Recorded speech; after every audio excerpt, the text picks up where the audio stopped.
Hola, buenos días a todos. Bueno, hoy es 16 de noviembre a las 10:30. Tengo aquí un ratillo libre en el trabajo y bueno, quería probar a grabar esto porque bueno, pues me lo habéis pedido y bueno, creo que también es comprensible el hecho de que bueno, hay ciertas cosas que no se entienden y no estaría mal tener un vídeo explicando los puntos del informe. Normalmente se hará a finales de... Disculpa.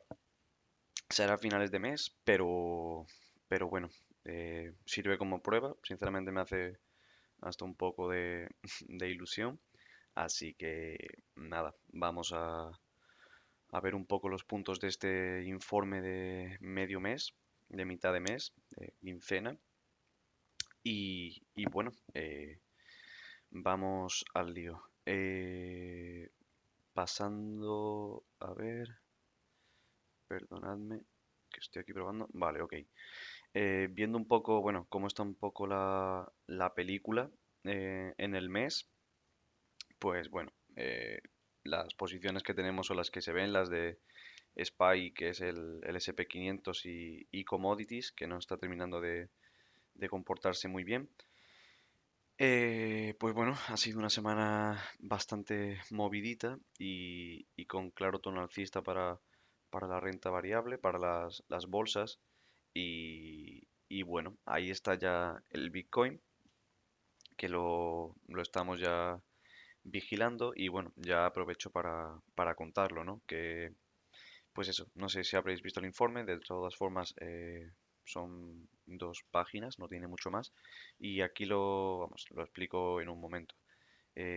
A nadie escapa ya que eso, que el Bitcoin es un activo que está ya empezando a implantarse en los mercados financieros. Ha sido conocido principalmente por esos movimientos tan bruscos que tienen y haber sido objeto de ya, podemos decir que incluso 3 burbujas o 3 movimientos especulativos muy fuertes alrededor suya. Y bueno, a partir de 2021 ha llegado el momento en el que los principales bancos de inversión, instituciones, hedge fund y demás, lo están empezando a tener en consideración e incluso incluirlo en sus portafolios, ¿no? Incluso BlackRock, una de las principales instituciones financieras, si no la que más, todos los productos que veis en esa lista que se llaman iShares son de ellos, pues bueno, van a crear un ETF de Bitcoin, que al fin y al cabo es como lo que tenemos nosotros, en vez de un ETF, por ejemplo, SPDR Gold, un ETF con exposición directa al oro, pues hacerlo para Bitcoin. Aún así, gracias a eToro, como podemos ver, pues se puede comprar Bitcoin sin apalancamiento y es básicamente como vamos a hacerlo por si acaso, como una exposición directa y como comprarlo por la cantidad que nos convenga, según pues, bueno, las necesidades de la operativa. Eh, a explicar rápido lo del apalancamiento, por qué no operamos con un apalancamiento. Bueno, apalancamiento financiero en el tema bursátil es que compras, vamos a poner una acción que vale 100 y si el apalancamiento es 1 o 2, compras por 100, pero tú solamente aportas 50. Tu broker aporta la otra mitad, por eso es 1 o 2, es la mitad. ¿Qué ocurre? Que tú estás operando por valor de 100 con 50, entonces tus ganancias pueden ser mucho mayores y también las pérdidas. Y bueno, de ahí viene el riesgo que conlleva la operación apalancada, que bueno, si se puede llevar bien, no hay problema. ¿Qué ocurre? Que, claro, el broker te está prestando dinero y te presta dinero y eso tiene un coste. Entonces, cada noche, el overnight, te cargan una tasa por el dinero que te están prestando. Y bueno, con la subida del precio del dinero, pues esto ha ido a más. Aún así, de todos modos, eh, ¿cómo lo explico? nuestra operativa, al tratar periodos tan largos e incluso de tenencia de posiciones durante un año, año y medio o más, estas tasas noche tras noche o se comen el resultado o gran parte del resultado o la totalidad o incluso nos provoca pérdidas o las pérdidas las endurece más. Entonces por eso se decidió hacerlo sin apalancamiento. Nunca se ha descartado del todo el utilizar ETFs apalancados, que no te estás apalancando tú de por sí, sino es el ETF, es el producto.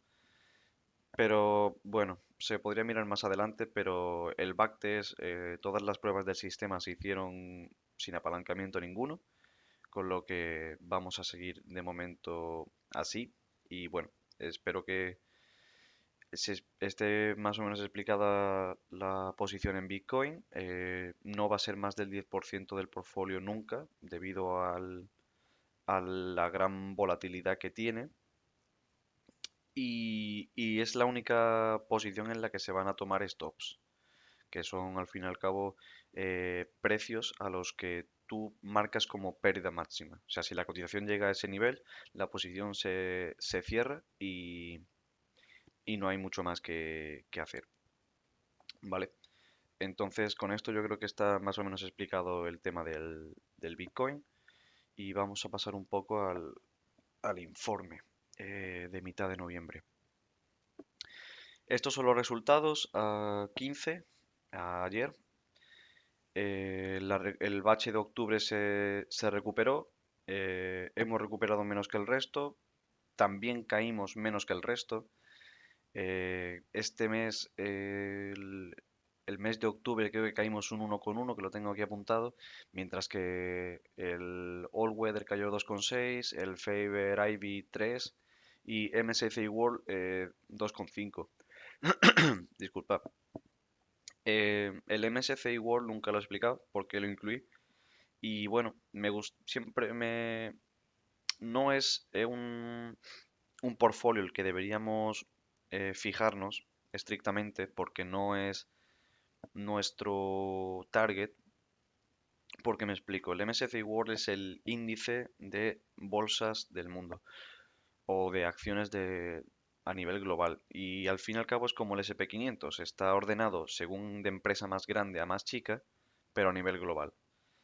Y como hablamos el fin de pasado, disculpad, el informe del cierre pasado, pues Estados Unidos es más de la mitad del valor de todas las bolsas del mundo. Entonces, este índice prácticamente se mueve casi igual que la bolsa estadounidense.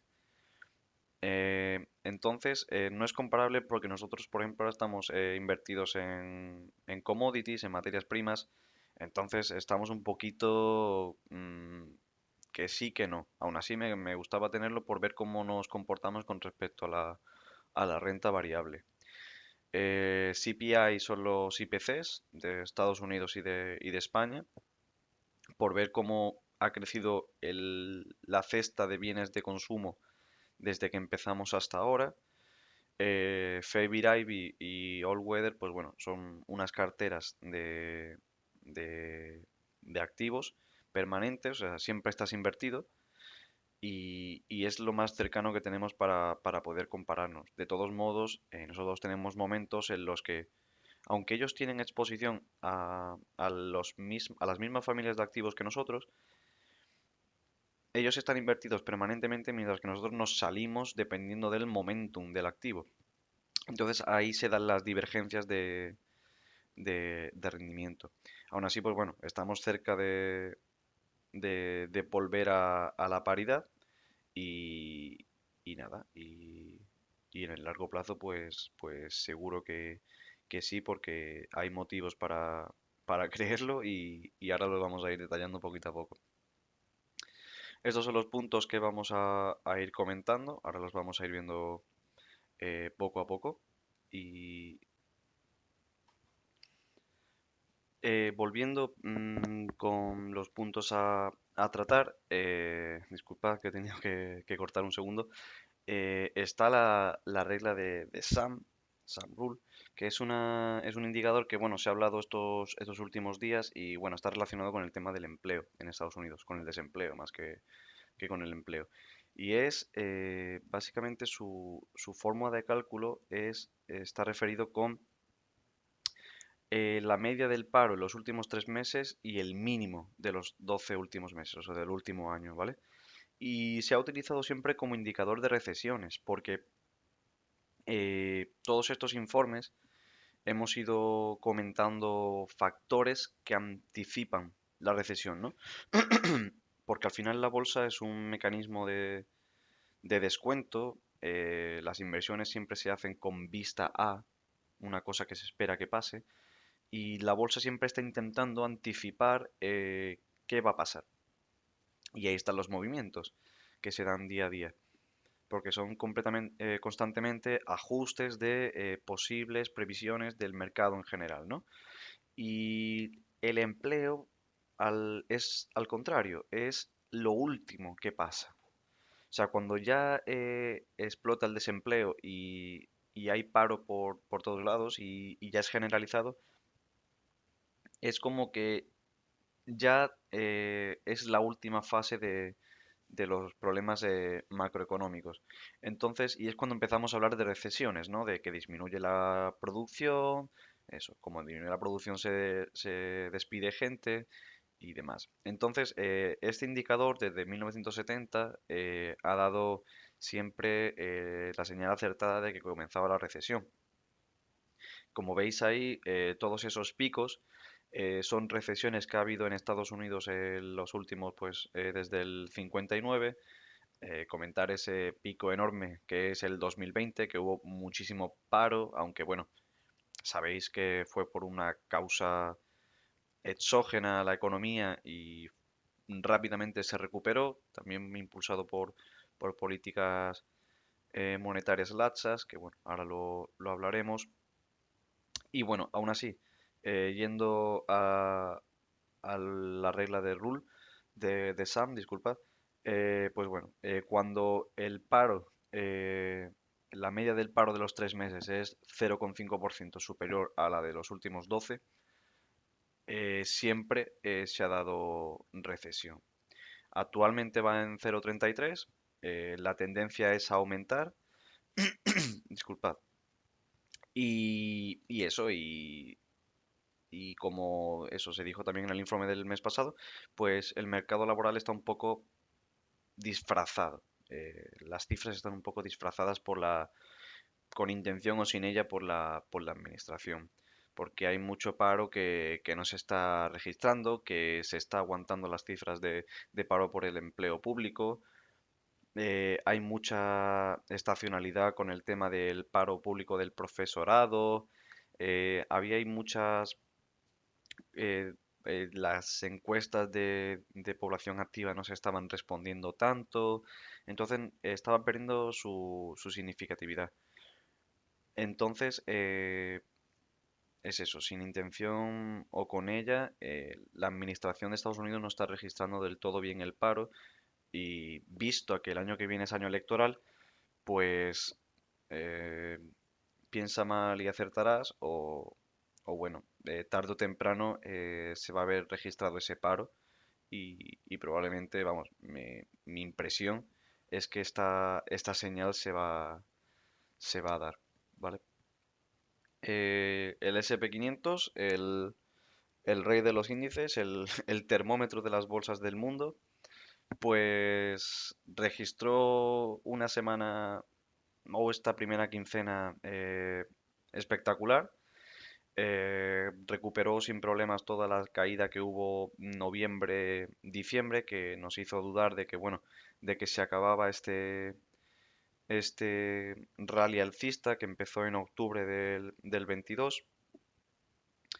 Y bueno, el principal catalizador esta semana, o esta primera quincena, y esta semana concretamente, porque se publicó el 14, antes de ayer, fue el dato de inflación, de que no creció en términos mensuales de un mes a otro y disminuyó de año contra año, del 3,2 al cuando el anterior era el 3,7 se esperaba un 3,3. El índice de precios a la producción, que es la antesala del IPC, o sea, el IPC es una cesta de bienes de consumo y el IPP es una cesta de bienes de producción, o sea, con los que se producen los de consumo. Entonces, el, muchas veces lo que hacen los productores o lo que intentan hacer las empresas es, si aumentan los costes de producción, ese aumento lo derivo a- al producto final y intento que lo pague el consumidor. Hay empresas que pueden hacerlo más que otras, pero porque ahí tienen más margen de maniobra.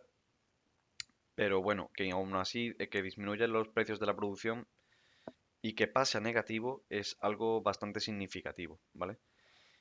Todos estos datos unidos a que ha habido un cierre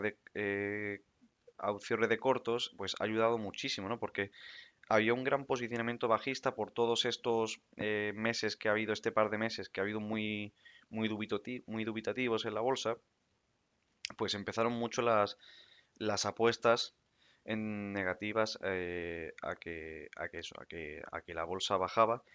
Y bueno, pues estos nuevos datos han dado una esperanza de que las cosas van a ir mejor de lo que esperamos. Y cuando siempre que se cierran, siempre que hay mucho posicionamiento corto, eh, a cualquier catalizador positivo, y este no es cualquiera, sino es probablemente el más importante, dispara los precios al alza. ¿Por qué? Para quien no lo sepa, una posición corta se estructura de esta manera. Yo cuando pienso que una cosa va a bajar, lo que hago es abrirme un corto, ¿vale? ¿Y esto qué es? Que yo le tomo prestado a alguien su acción, la vendo a 10 y yo espero que va a bajar a 5. Entonces, cuando baja a 5 se la compro a alguien a 5 y se la devuelvo al que me la prestó. Entonces, aunque haya sido el proceso al revés, yo he comprado a 5 y he vendido a 10. Y esos 5 de margen me los llevo, ¿vale? Entonces, cuando hay muchos cierres de corto, haya ganado dinero o no, quien sea, eh, hay muchísimas compras para revertir esa posición y quedarte en neutro. Entonces, tantas apuestas negativas que había que no ha habido tanto posicionamiento corto desde septiembre-octubre del 2022, que si veis el gráfico es donde empieza la línea azul, esa recta hacia arriba, ese pico mínimo fue octubre, que fue cuando podemos decir que tocó suelo el mercado bajista de 2022, pues nunca había habido tanto posicionamiento corto. Entonces, pues se ha dado esa reacción con este dato del IPC. Otros puntos que han ayudado y que van a ayudar es la estacionalidad. Eh, Esto es un poco como el análisis técnico. Fundamento tiene poco, pero funciona y siempre se da así en términos medios. Y es que estamos entrando en un terreno de temporalidad positiva, lo que son los últimos meses del año y hasta mayo. Especialmente los últimos meses del año son bastante alcistas y parecerá una chorrada, pero es por la Navidad. Está el punto de vista objetivo, que es las empresas, algunas de ellas es cuando más venden, y, y luego está el punto más subjetivo, que es que es que la gente está de mejor humor. Y parece una tontería, pero estadísticamente el peor día que funciona la bolsa son los lunes. Está el punto de vista objetivo, que es cuando se da un hecho negativo durante el fin de, eh, se actúa en consecuencia el lunes. Y luego está el punto de vista subjetivo, que es que la gente está de peor humor los lunes o la gente no tiene tantas ganas de nada los lunes. Creo que estamos todos de acuerdo. Pero sí hay un punto subjetivo con respecto a la estacionalidad y es que en septiembre es el peor mes del año. Septiembre-octubre. ¿Por qué? Lo que la teoría dice es que la gente vuelve de vacaciones y bueno, pues está más desganada con todo en general, el, el síndrome postvacacional que le llaman. Entonces, pues eso, hay un dicho en bolsa que se llama Sell in May and Go Away, porque los meses de verano suelen ser con muy poco movimiento, porque bueno, la gente está de vacaciones la mayoría y la bolsa suele tener poco movimiento en general.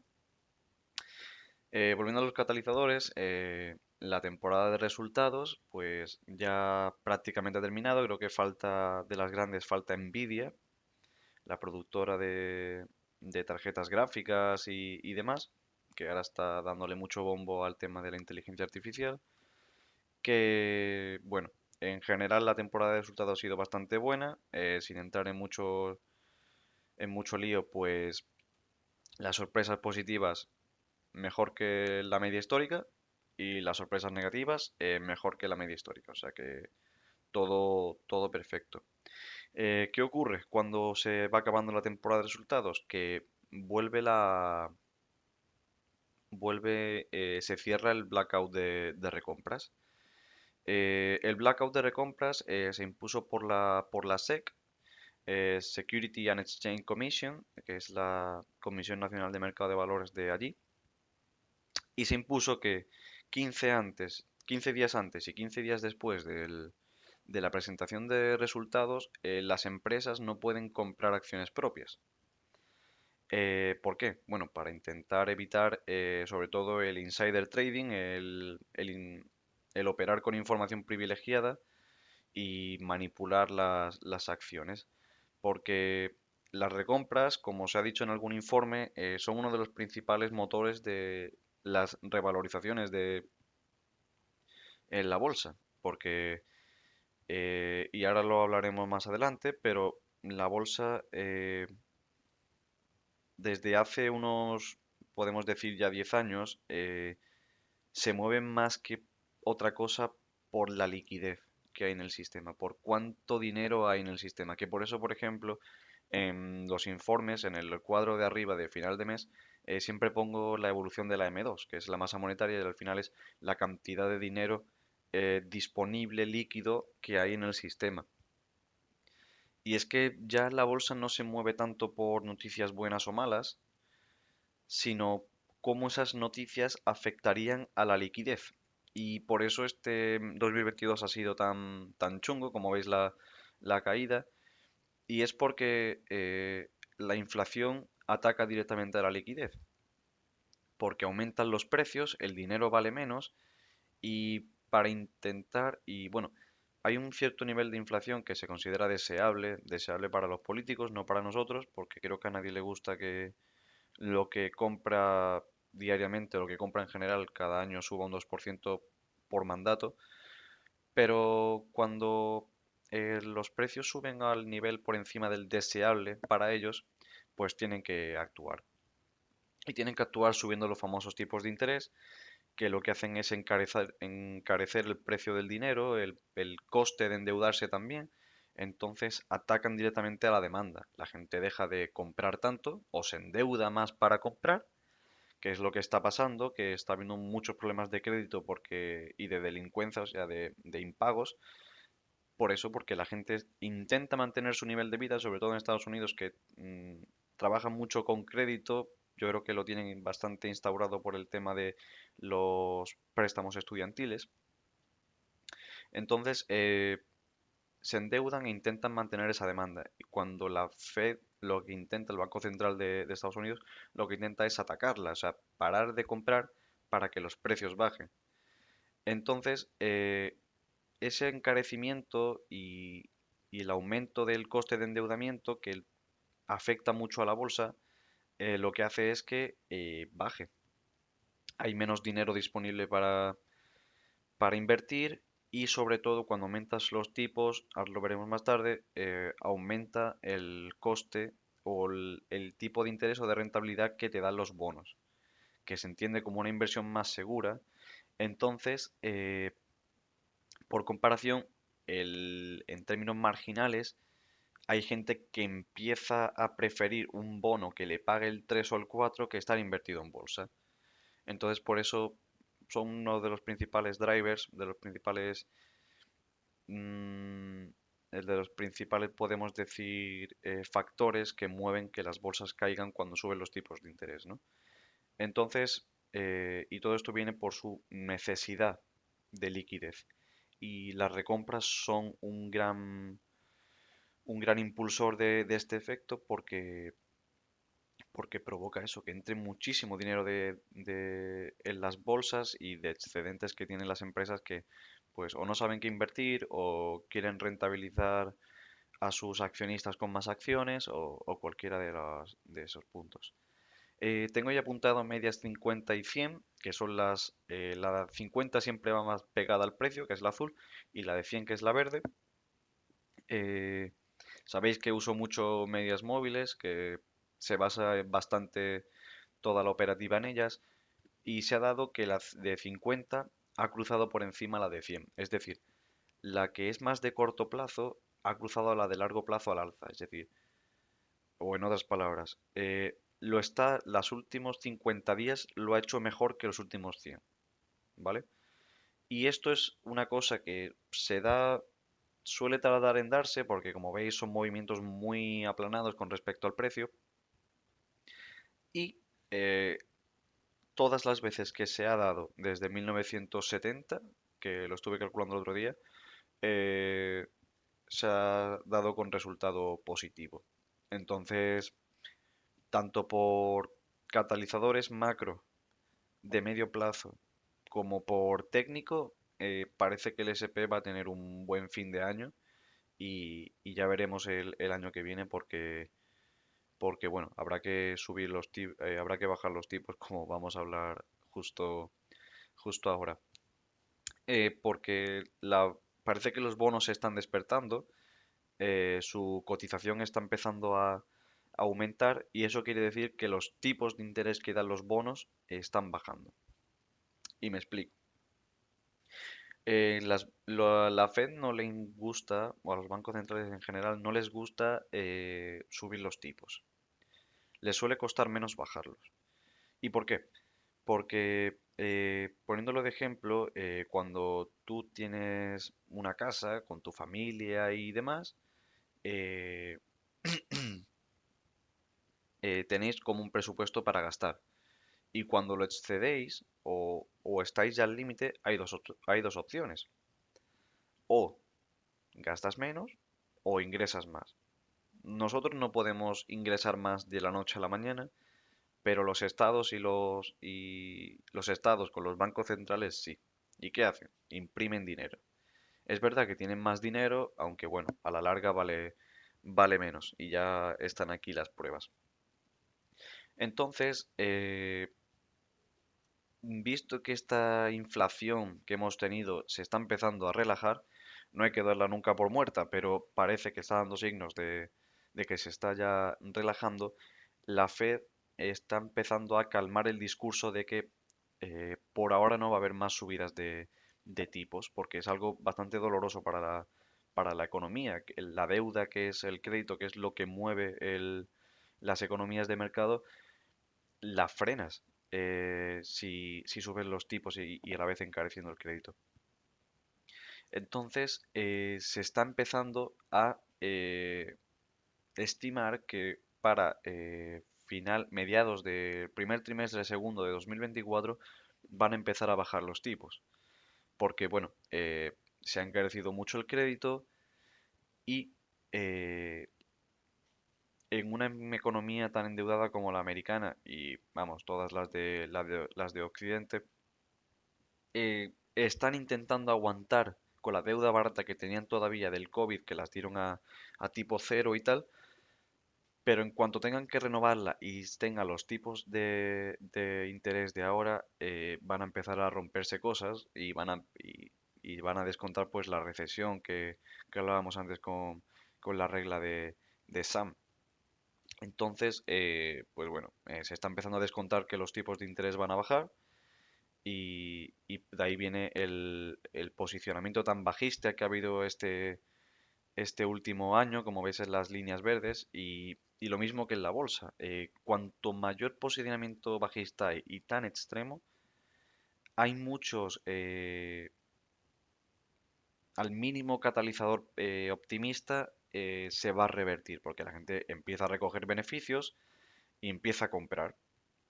Entonces, vamos a ver cómo os lo puedo explicar. Cuando los tipos de interés de un bono y su cotización se mueven en direcciones opuestas.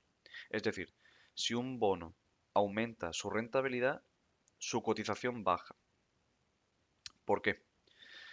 Eh, un bono es una promesa de pago durante X periodos y luego te devuelven el dinero que has dado, ¿vale? Bueno, hay diferentes formas, pero bueno, es una renta, ¿vale? Entonces, para traértela presente, para tú valorarlo a día de hoy, todo el dinero que te va a dar, esos pagos te los tienes que traer a presente y se hace con una fórmula que se llama descuento y se divide, perdón, dicho mal y pronto, se divide entre el tipo de interés. ¿Qué ocurre si aumentan los tipos de interés? Que el divisor es el divisor es más grande, entonces vale menos. De ahí viene que la cotización baje, ¿vale? Y además, si yo emito hoy un bono a 3% y lo compran y luego eso pasa a cotizar, si al mes siguiente yo emito un bono a 3,5%, estos que valen 3 y están cotizando bajan el precio porque hay otros que cotizan a más caro, ¿vale? Entonces esos son los dos principales motivos por los que decimos no, y es así, que el rendimiento de un bono y su cotización van a la inversa, ¿vale? Entonces, bueno, esto es un poco todos las ideas de por qué los bonos tarde o temprano van a tener que empezar a subir, que yo confío que para primer trimestre, segundo de 2024 ya den eh, señal de que podemos entrar en ellos y será cuando las cosas vayan lo peor posible para la economía, pero bueno, para eso están también en el seguimiento. Y bueno, ahí hay un gráfico que me ha parecido interesante, que es el gasto de interés en deuda pública de Estados Unidos, que está a niveles del el cuarto trimestre del 99.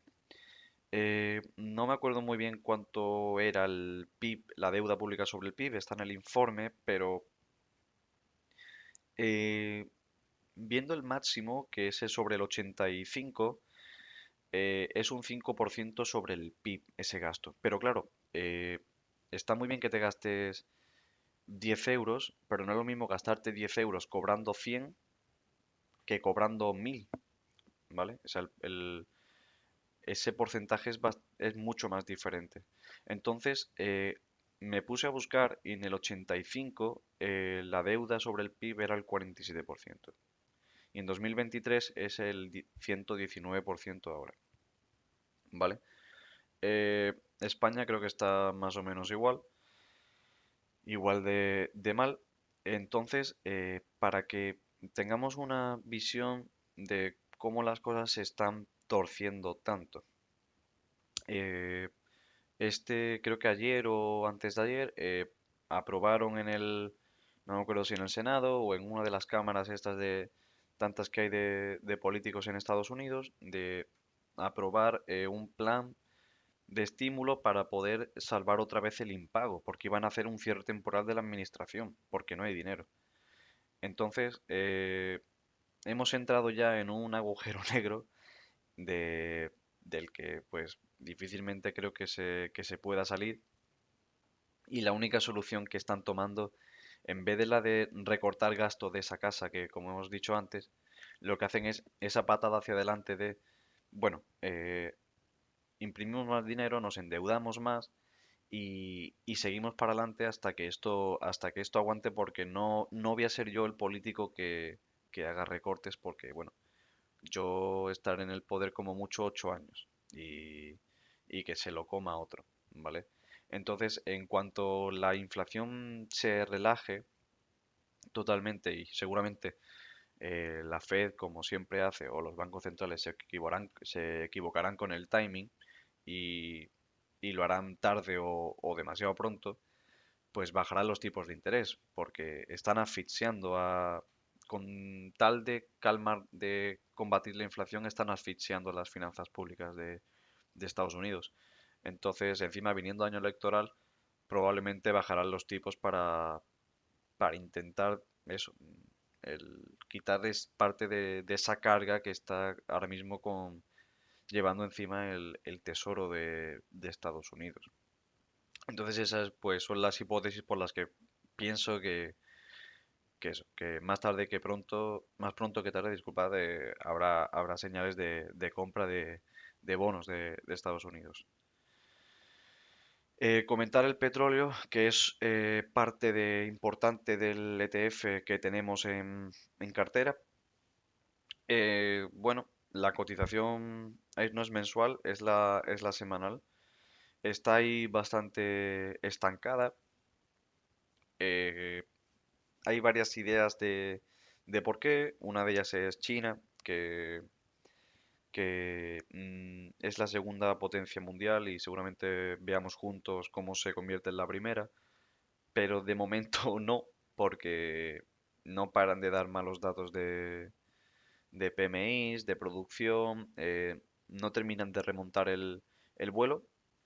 Fue la primera potencia en salir de la pandemia y salió también que, que resultó que entró otra vez y cuando nosotros ya estábamos fuera, con lo que nos costó, ellos volvieron a los confinamientos y bueno, siendo una pseudo dictadura, aunque Biden anoche llamó dictadora a Xi Jinping directamente, pues era bastante más rígido con los confinamientos y se paró la economía por segunda vez. Eso, no termina de remontar el vuelo. Es un país muy intensivo en la exportación de productos de manufactura, el famoso Made in China. Entonces tiene un alto consumo en petróleo. Y claro, si el principal demandante no demanda petróleo, es muy difícil que el precio suba. Y aparte, los intentos de Arabia Saudí por mantener los precios altos, que forma parte de la OPEP, que son los productores de la mayoría del petróleo del mundo en términos relativos, pues el trimestre anterior registró una caída del PIB del 3,6. Eh, los analistas creen poco probable que estos recortes puedan mantenerse viendo cómo se va deteriorando las cuentas públicas de Arabia Saudí. Porque si aumentas los precios, la demanda en términos marginales irá disminuyendo y dejarán de ganar tanto dinero. Entonces, es un farol que parece que el foro de analistas no termina de comprar. Otro motivo por el que puede estar cayendo el petróleo es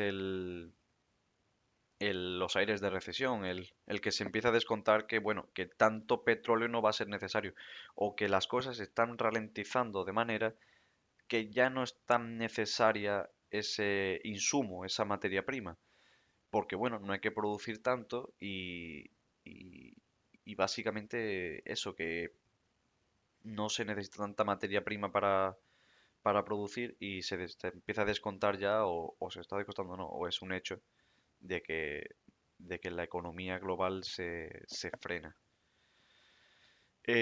Por último, esto es una cosa un tema que estuve viendo hace relativamente poco y es el tema de las décadas perdidas. Eh, Hay un inversor que, bueno, es una eminencia, es todo un referente y súper respetado, que se llama Stanley Druckenmiller, que, bueno, fue mano derecha de George Soros, que este ya está en el Olimpo de los inversores. Eh, Bueno, salió el otro día a la palestra a comentar que probablemente nos estemos acercando a una década perdida.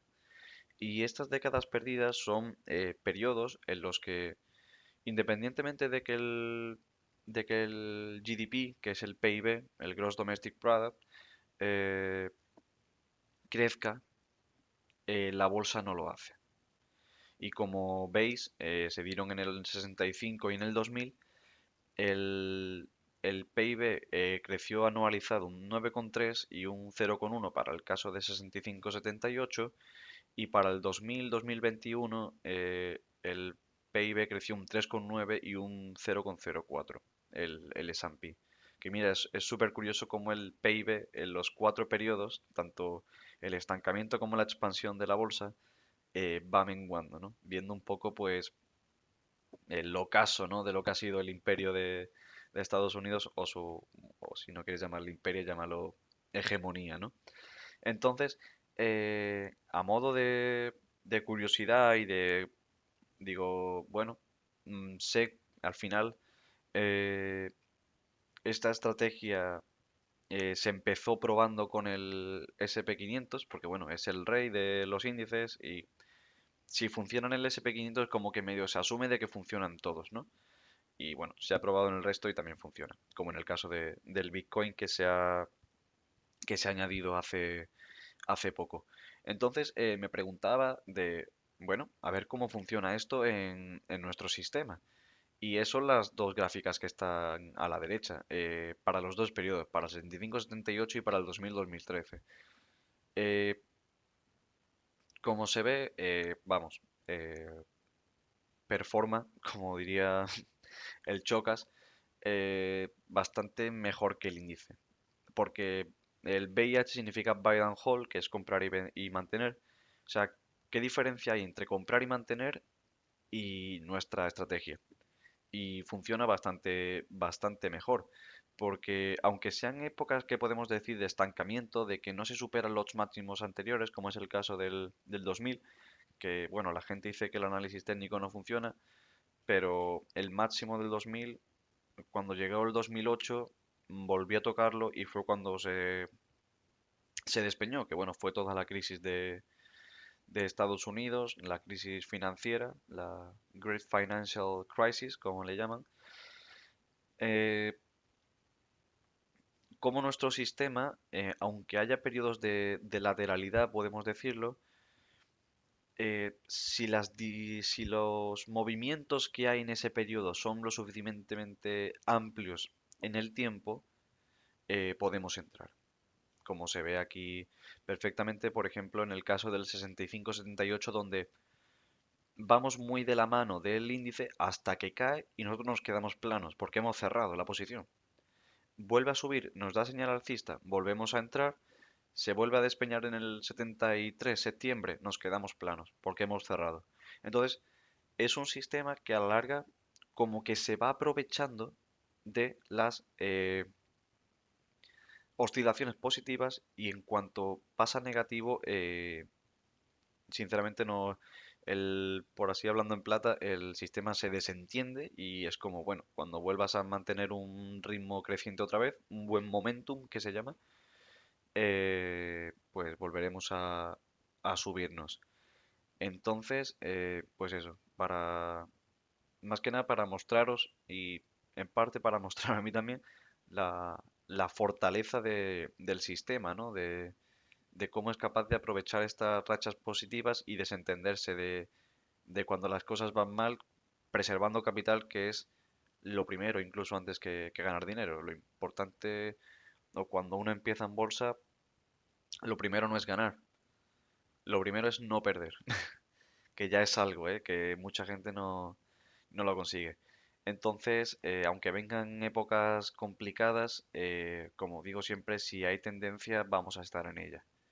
Y igual que hemos estado en esas épocas parados o ganando más que el índice y ganando, de hecho, en la época, por ejemplo, Boomer Bull Market, también conseguimos bastante dinero en el backtest y en los periodos posteriores también. Entonces, pues esto sería un poco todo mitad de noviembre. Eh, Han pasado muchas cosas más. Han publicado IPCs de Estado de España, han publicado masas monetarias, PMIs, todos los días publican un montón de datos. Pero bueno, creo que eh, siguiendo tres o cuatro, que al final lo que importa es el dinero que entra en la bolsa, siguiendo los que están relacionados con eso, el resto va, van relacionados. O sea que creo que esto es un poco así sintetizado lo más importante de esta mitad y ya seguiremos a finales de noviembre, que bueno, la idea es que a finales de noviembre se haga siempre, no a mitad. Esto es más una prueba y ver qué os parece. Y, y nada, poco más.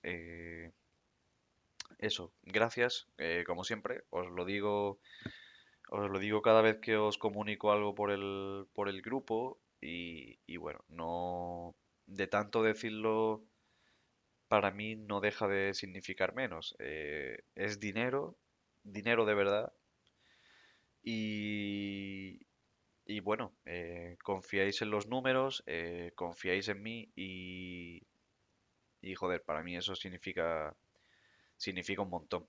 Entonces, pues eso, gracias por la confianza. Como veis, aquí estamos al pie del cañón, no paramos.